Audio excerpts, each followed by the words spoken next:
Glasgow is undoubtedly Scotland's pop music mecca. Though we possess many a fine city, if you want to play, make or listen to music, then here's the place to be. And why is this? Well, let's turn to science, shall we? In this equation, to find a town's popular music quotient, where S equals number of young at heart people, and V is a number of venues, and C equals a town's capacity for a real good time.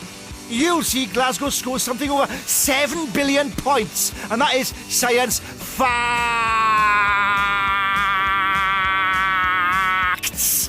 Glasgow is absolutely rammed full of places to see live music. The Academy, the Garage, Nice and Sleazy's, and these other places that I can't read upside down. So if you have the ears, you can choose to use them listening to up to 10 bands a night. Today, I'm going on a tour of 4 legendary cornerstones of Glasgow's live music heritage, unearthing fact, recounting legend, and taking some liberties with the truth. And yes, I picked all the paper up afterwards. Thank you very much.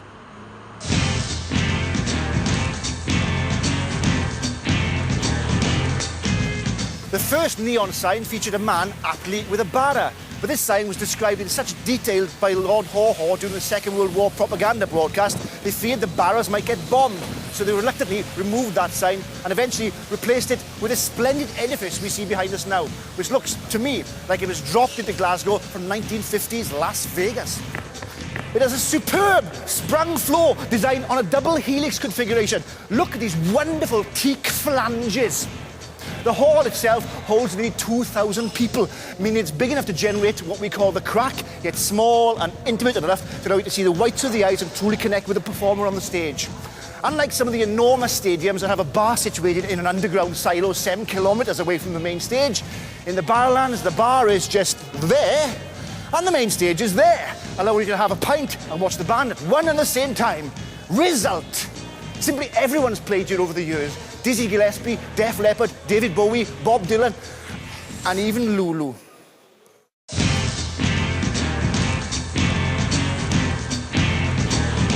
Well, from the outside, it's a rather unremarkable, anonymous building, but that is so often the case with the very best venues. It's usually just a doorway in a street. In the case of King Tut's, it's a doorway underneath the recruitment office, because all the real magic happens inside.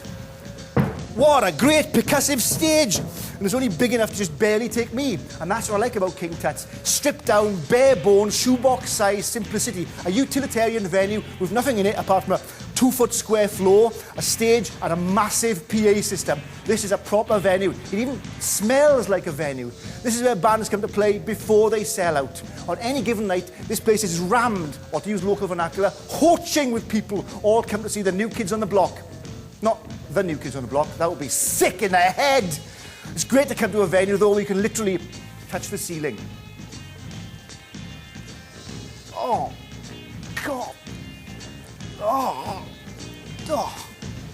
We've unearthed some previously unseen CCTV footage from 1993. An unbooked Northern English band are seen to enter the bar and, using agricultural language and some menace, force their way onto a bill, whereupon they are signed by one Alan McGee of Creation Records and properly take over the world. Yes, you can blame Tuts for Oasis.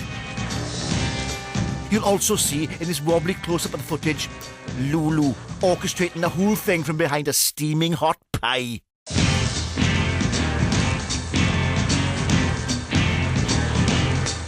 Now, the eagle-eyed amongst you will have already spotted that this isn't the Apollo, oh no, but in a pleasant circularity, the Apollo actually started out its life as a cinema, Green's Playhouse, but was sadly demolished in the late 1980s.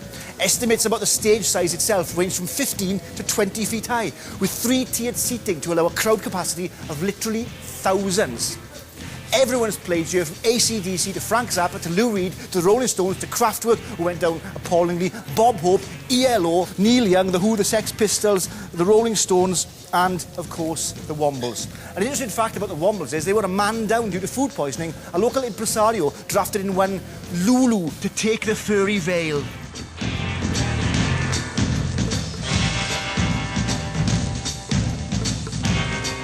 You know how people love to condemn and criticise new buildings and venues for lacking character and personality? Well, that certainly can't be said for the Armadillo, which is part of the SECC C complex. designed by the Foster partners to resemble the upturned hull of ships, thereby referencing the Clyde upon which it sits. But to me, it looks more like a transformer crouching in a fetal position. The Armadillo is one of 7 venues within the SECC that can hold up to 10,000 people. It's all about huge volume, sell-out concerts and massive names. In fact, Wet Wet Wet sold out to 60,000 people over 6 consecutive nights. It's the first non-opera theatre that the Bolshoi Opera agreed to perform in, and is also the first place in the UK that Pavarotti agreed to a second concert at. Although allegedly that's because he left some half-eaten calzone in the green room on his previous visit. And as if this isn't enough, Foster and Partners have designed a brand spanking new Uber Dome that's going to seat 12,500 people, and it'll be built in the car park. I better go and move the car.